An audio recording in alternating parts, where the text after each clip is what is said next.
Thank you so much for joining us today. I have the pleasure of speaking to all of you in a very empty classroom. As we're going through this presentation, if you have questions, my colleague Bonnie, which I should start with my own introduction. My name is Jesse Whelan. I'm the Associate Director at the Office of National Fellowships.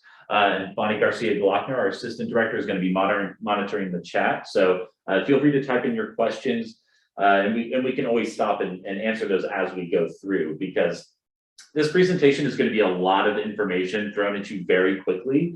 If some of the awards that we're going through, if those sound interesting to you, even if you don't get all the details, just write down the name of those fellowships. Our contact information will be at the very end of the presentation. And then feel free to reach out to either myself, Bonnie, or Christine, or our director, Dr. Filer. We'd love to talk to you more and set up a one-on-one meeting to go over more of your interest in that specific fellowship.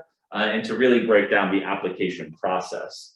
But to kind of just jump right into it, one of the major fellowships that I work with is the Benjamin A. Gilman Scholarship. And what I like most about this particular fellowship is its flexibility.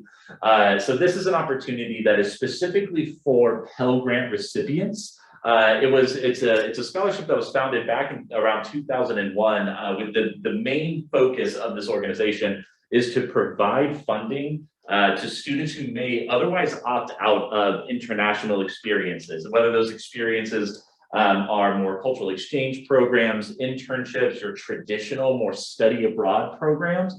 And so Gilman is looking to support students with high financial need, first generation college students, students with disabilities who may need a little bit of additional funding in order to travel abroad. And so they're looking to support those students in finding programs. Now, Gilman is up to $5,000 to apply towards, like I said, any program of your choosing. It can take place during the fall, during the spring, during the summer. It could even be a virtual program, which is a recent accommodation just kind of brought on by the pandemic. And if I didn't mention, it can be of any duration. So anything that's from a spring break program to an entire academic year is eligible. And so with Gilman, there are a few other caveats, one of which isn't listed here. So the baseline Gilman Fellowship is up to $5,000, like I said, but if the focus of your program is studying a critical need language, of which Japanese, Chinese, Russian, Arabic, and about 14 others, and we can go over that list together in a one-on-one meeting, or you can find it on Gilman's website. But if the focus of your program is studying any of those languages abroad, you can qualify for an additional $3,000, so for a total of $8,000 to apply towards that program. Also, if you are the child or the dependent of an active duty service member, there's also the Gilman Mccain Scholarship, which in every way is similar to Gilman. It's exactly the same fellowship, but it's not Pell Grant specific. So as long as you're the child dependent of an active duty service member and you're receiving any sort of financial aid, you would qualify for the Gilman McCain Scholarship. So to be eligible, you need to be a US citizen. You need to be applying to, not necessarily accepted to, a study abroad program that qualifies for academic credit. That doesn't mean you need to necessarily accept the credit. It just needs to be a program that would qualify. And again, if you have questions about that, we can get into the nitty gritty in a one-on-one meeting. But students, what I always recommend to students when they're looking into Gilman, because a lot of students will initially just know, I want to study abroad. I'm honestly not even sure where, but I just know I want to study abroad, and that's fine. I always recommend that they look into the resources that Florida State already has established. One of the most notable, most visible types of opportunities are international programs, because they offer both study programs, they offer internships and other experiences. We also work with students that apply for the Global Scholars Program, which that is it's run through the Center for Undergraduate Research and Academic Engagement. And that is more for a service-based program. Global Scholars has also gone through some recent changes where they now qualify for both domestic or international experiences. But if you're not looking for the traditional study abroad opportunity and you're looking for more of like hands-on internship, that could be a really excellent opportunity to look into. We also work with students that apply through the Global Exchange program at FSU, which again falls into your more traditional study abroad experience, but it differs from international programs in that it can be a little bit more autonomous.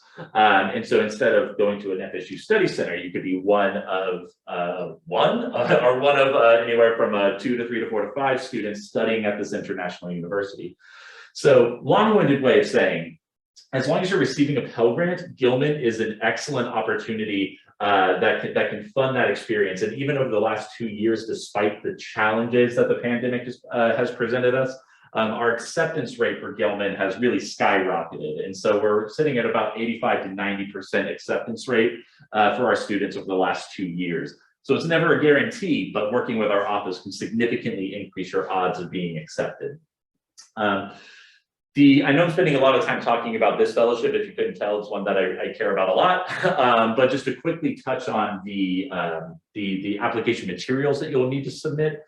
This one is nice because it doesn't require any letters of recommendation. It is just the written application. You're going to have 3 essays to submit unless you're applying for that critical need language award that I mentioned. Then there's an additional 4th essay. But the 3 main essays that everyone is going to need to write is a 7,000 character that equates to about a 1.5 page single space essay that is all about the program that you're applying to, where it is, why you're participating in it, the impact that it can have on both your academic and professional future, and a little bit about your personal story as well.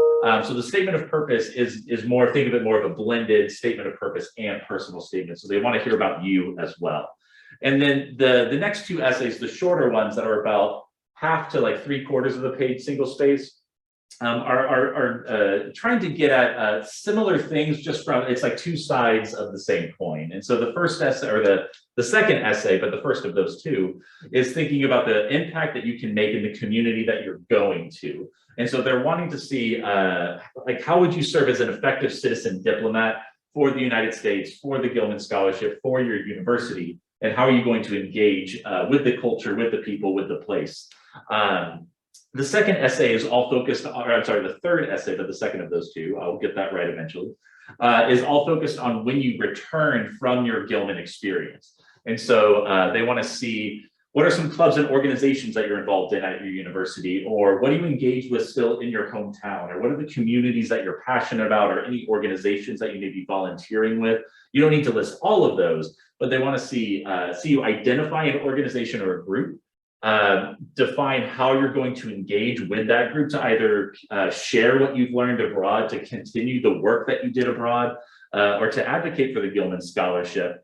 And then they want to see what do they hope the outcomes are from your engagement with that community. And so if you do all of those things, which I know that sounds like a lot, but that's what Bonnie and I are here to help you with, to guide you through all of that. If you do all of that, you will have a very competitive application.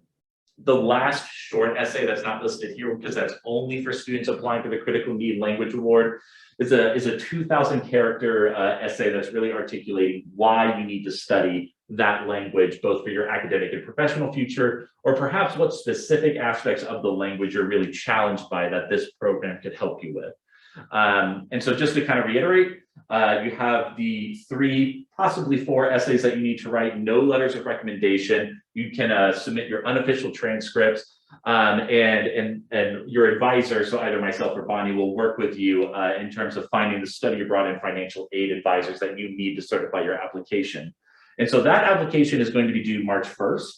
And the other good thing about Gilman is that that March 1st deadline, that is for any program that starts between, I believe it is April 1st of this year and up until, I want to say January of next year. So it's essentially a year in advance that you could plan. So if you know you're already studying abroad for this summer, March 1st is your deadline. If you know you're studying abroad next fall or next spring or the next academic year, March 1st is your deadline.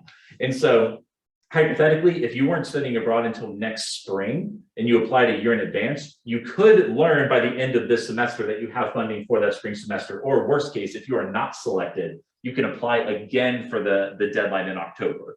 And so in that case, you essentially have 2 chances to receive funding for a program that wouldn't start for another academic year. And so even if you're not planning to study abroad this summer, we would love to talk to you about Gilman because you're eligible up until you graduate. So from the first semester your freshman year until your last semester, as long as you're still enrolled, then you can be eligible. Freeman Asia is another fantastic opportunity. This one I'm not going to spend nearly as much time on because it has such similarities to everything I described with Gilman. So if you take Gilman and make sure, which is open to any location that is listed as a level 1 or 2 in terms of travel advisory by the U.S. Department of State. Again, that's something we can talk about in a one-on-one meeting. So Gilman is open to all of those destinations. Freeman Asia is location specific, as you can tell by the name. They are not Pell Grant specific like Gilman is, but as long as you can qualify for any financial aid, and Gilman doesn't have a GPA requirement, but Freeman Asia does have a 2.8 GPA requirement. But they're looking to send students to East and Southeast Asia for a wide variety of programs similar to Gilman. This one is also flexible dependent on the term that you're hoping to study. And so it's up to $3,000 if you're planning for a summer opportunity. It's up to $5,000 per semester, $7,000 for an academic year. And so this one does have a length requirement, again, whereas Gilman did not. And so this needs to be a minimum of an 8-week program. And so you can also start with resources at Florida State. We do have programs in East and Southeast Asia, granted not as many as we have in Western and Central Europe and Latin and South America, but there's still options. And Bonnie and I are also would love to help you either find some potential programs or the Center for Global Engagement at FSU also has a lot of options that you can look into. Another website you could start to look into is AIFS. They have plenty of organizations, and Bonnie, if you wanted to post that link in the chat, that's another excellent opportunity to start looking at programs in East and Southeast Asia. So long story short, very similar to Gilman, and this is one that's not due until late March. They haven't quite specified their deadline yet, but this is one that if you apply to Gilman, say for a program in East or Southeast Asia, you could, in theory, also apply for Freeman Asia kind of as a backup plan for additional funding to apply towards that opportunity.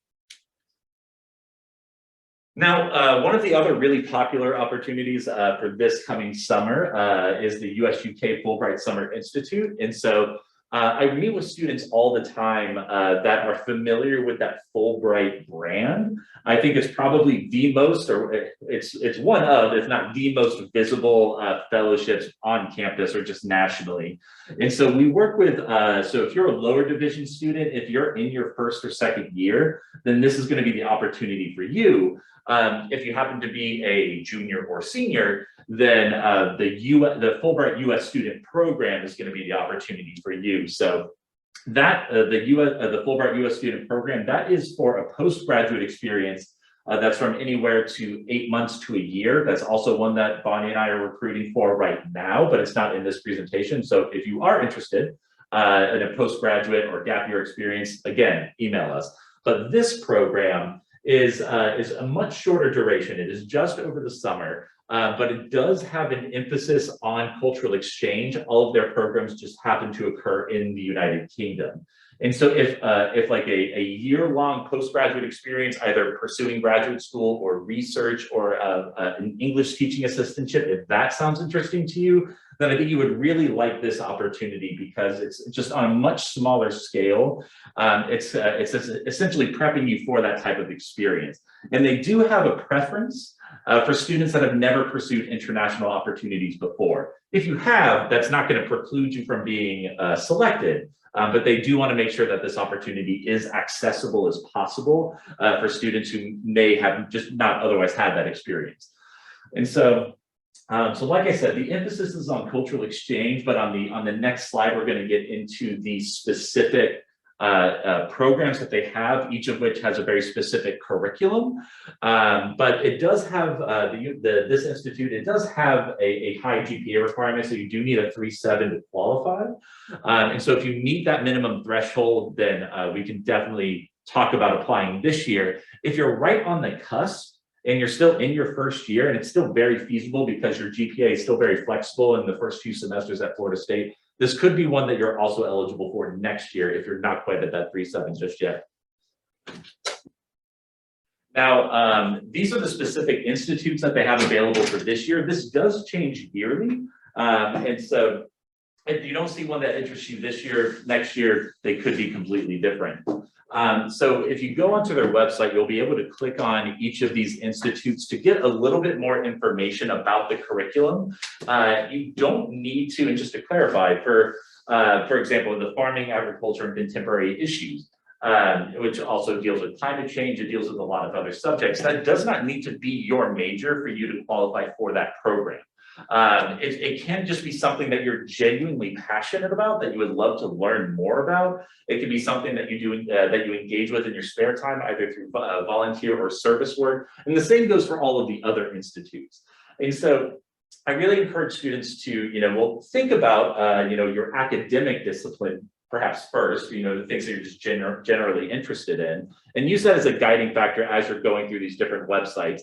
But then go beyond the page for each of these institutes. So for the University of Bristol, you can go in, you can read about the experience and have a really interesting curriculum, but then go to the University of Bristol's website, read more about the university, read more about the faculty, look into the city of Bristol, look into current events in that area.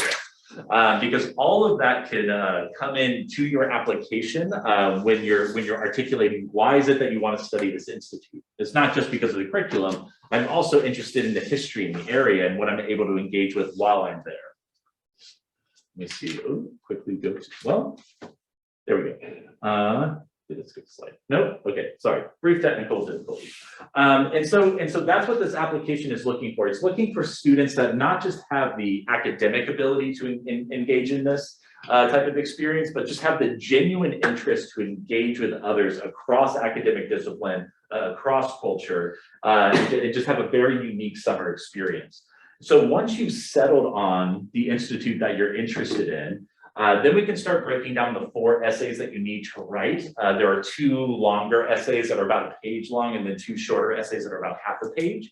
And the 2 longer ones are first and foremost a personal statement that allows you to explore your story and your interest in the subjects of the institute.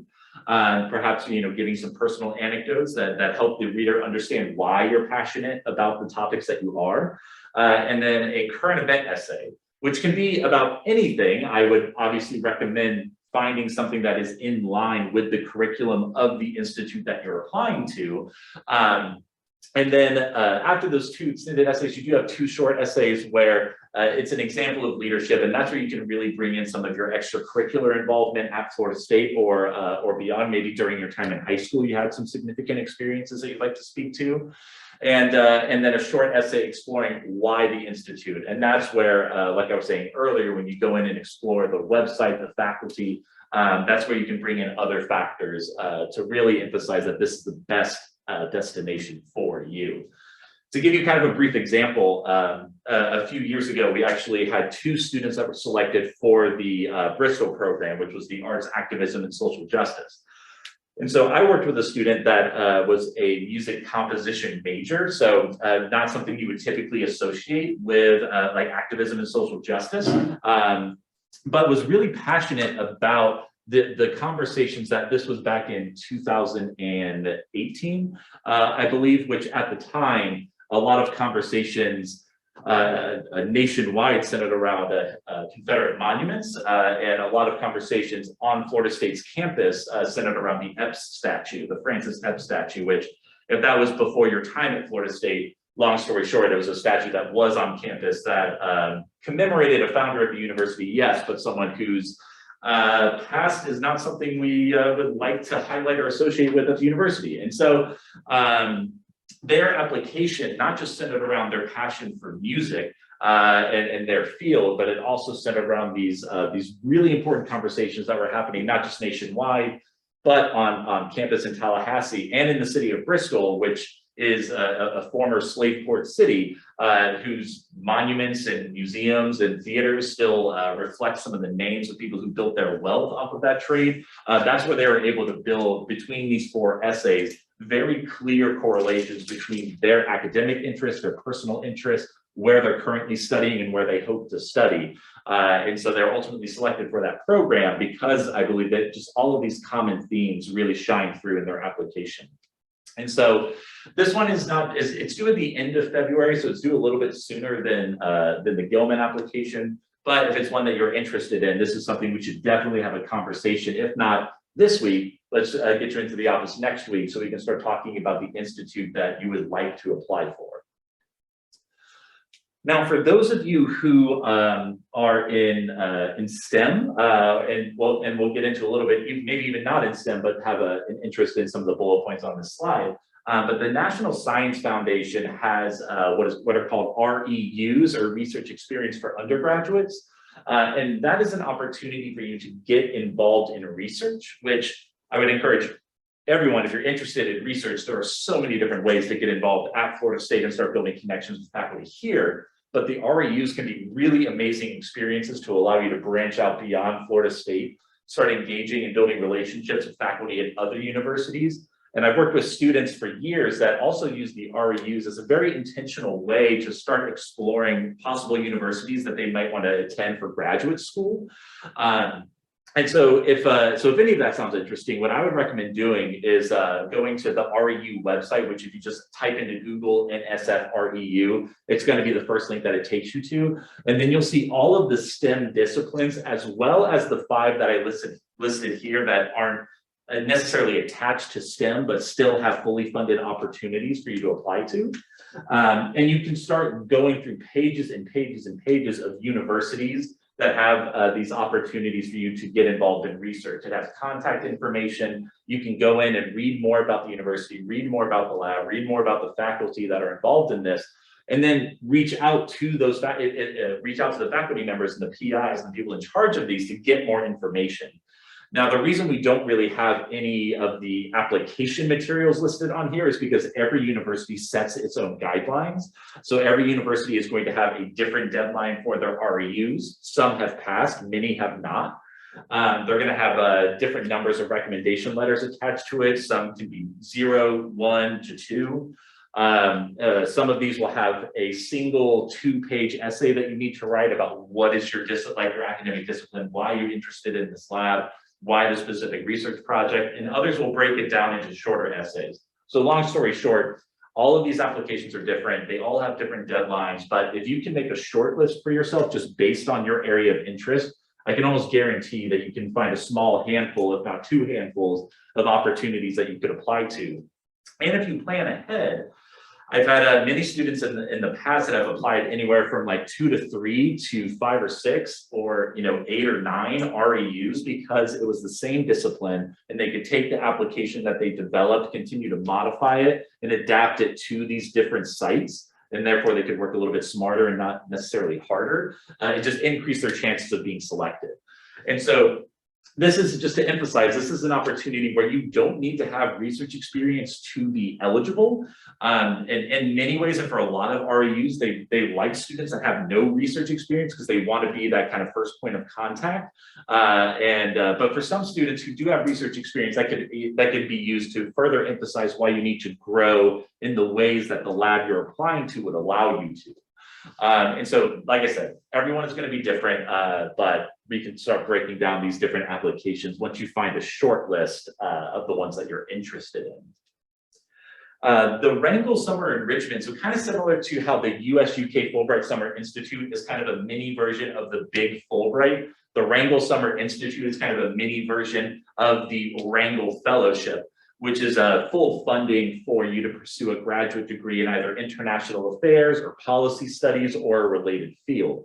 So the Wrangell Summer Enrichment is it's maybe, I know I'm selling these other opportunities on international experiences and internships and things that I guess, sound at face level extremely exciting. I'm trying to do the same for this one, but it's like you get to take courses over the summer. And I know that maybe doesn't sound so exciting, but it's a really amazing opportunity to not just really network, especially in DC, because the Wrangle program, the summer enrichment opportunity, is hosted at Howard University. And so you're able to engage with some amazing faculty, and in Washington, DC, where there are many amazing universities for you to study any topics related to economics or foreign policy, and many others. And so it's a 6-week program, fully funded again, that allows you to take history of US and foreign relations and political economy.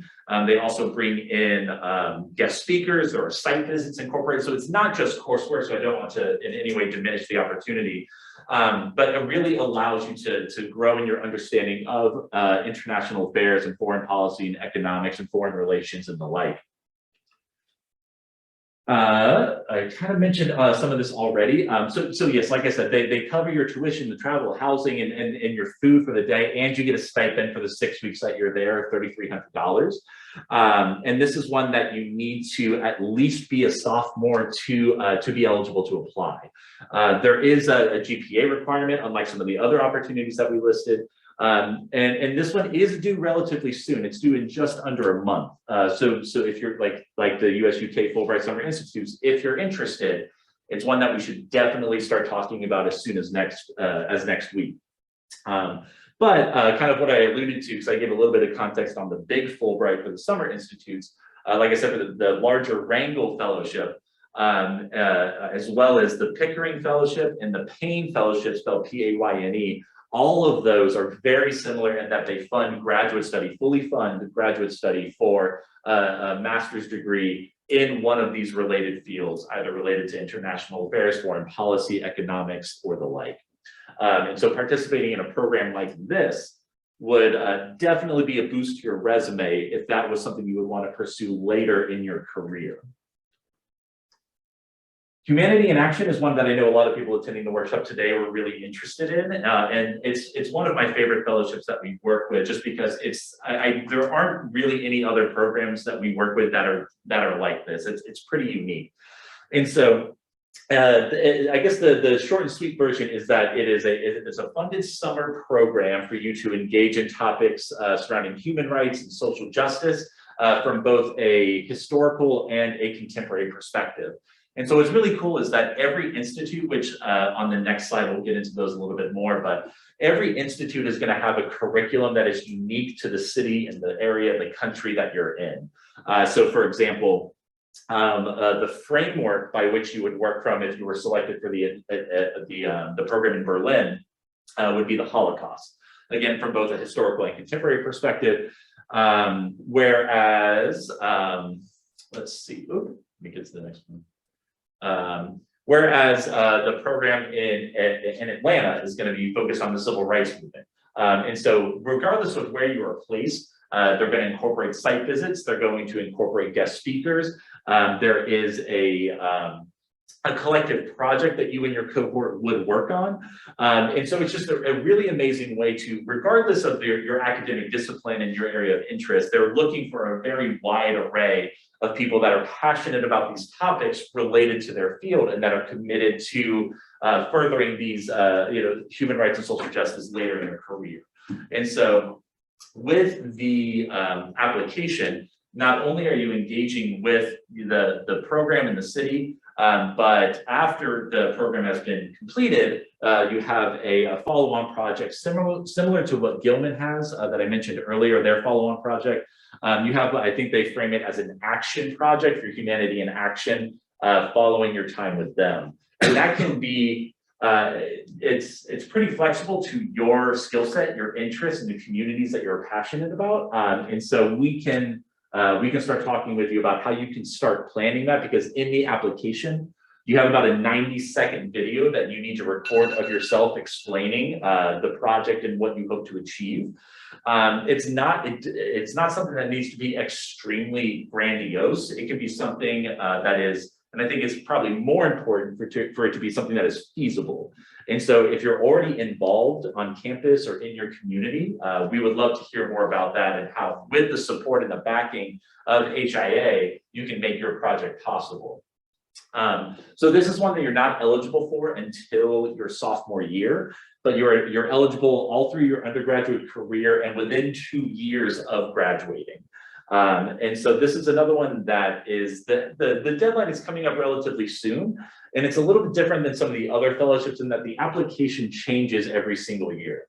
And so, for example, this year, in addition to the 90-second video that you need to record, one of the longer prompts that they ask you to write is either in response to a 25-minute video that they'll have you watch, or they pose a situation, two sides of one coin, and how you would approach that conversation.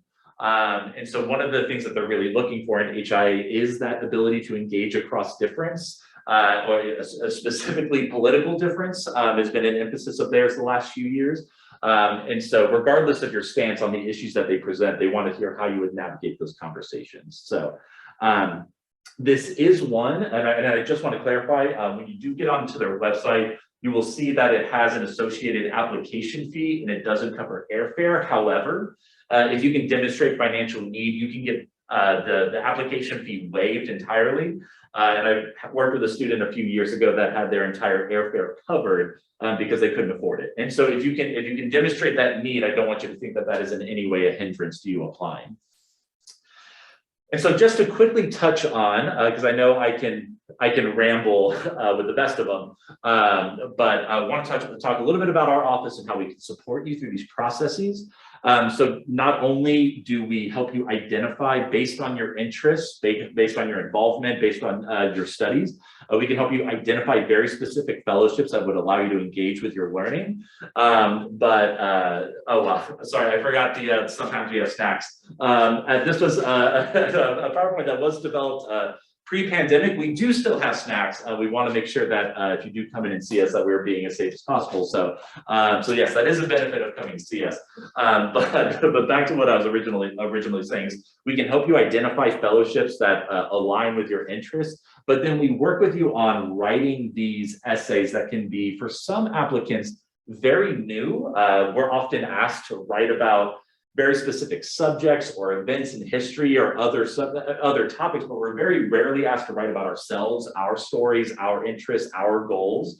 And so not that the students we work with are bad at that, it's a very new process. And so we coach you through all of that, and we make sure that in writing, you are just as fantastic as you are in person. And it's in many ways, it is like riding a bike. In a lot of these fellowships, aside from the obvious benefit of being selected, I worked with many students that we apply to a bunch of fellowships that don't receive anything, but they very clearly grow as a writer. And one student in particular, I worked with him for 2 years, and unfortunately, the things he applied to were extremely competitive. But then when he was working on his graduate school application, he was accepted into law school at Columbia. So it's like, yeah, you didn't receive the fellowship that we applied for, but you were accepted into a very good law school. And so, and I think part of that was because we went through very rigorous writing processes and reflection processes to make sure that he was presenting himself and all of his experiences extremely well on paper. But anyways, so we're here to support you. We're here to help you manage all of the application components. We're here to help you navigate the process of working with faculty to get letters of recommendation, which can be very new for some students. And so we're here to support in any way we can. So like I said, email us, either myself or Bonnie or Christine will put you in contact with Craig if some of the fellowships you might be interested in are under his purview. And just set an appointment to come in and chat with us. And I can almost guarantee that we will find something that you're interested in. And so, like I said earlier, I can ramble all day long if you let me, but would love to answer any questions that you might have about any of these fellowships, which, to reiterate, is a very small subset of what we work with. If you go to our website, onf.fsu.edu, if you know nothing else about yourself, but you are a sophomore at Florida State University, you can search and find opportunities that you can apply to.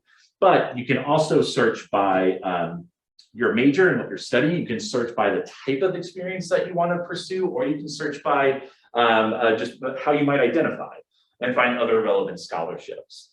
And so love to answer any questions, but thank you so much for joining us today, whether you're here in person or virtual. But yeah, thank you so much. You can wait a second. Any questions? And